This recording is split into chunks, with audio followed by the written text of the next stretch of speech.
大家好，我係 Benny。等央行減息等到頸都長，最新數據可以顯示出嚟俾大家睇下嘅。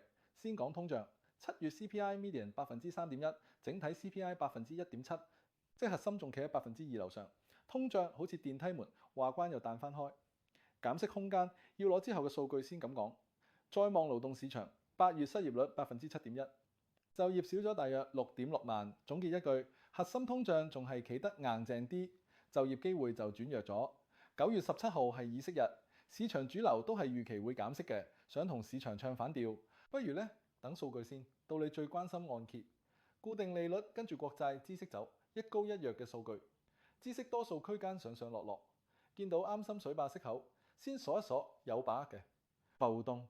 希落呢邊，央行真係減到供款先會鬆少少，未減之前 cash flow 係皇上，先好好守住 cash flow 啦。下一站嘅嘢，8月 CPI 會喺9月16日出，核心如果明顯落，減息支槍就開大啲；如果仲黐住，央行都要小心翼翼。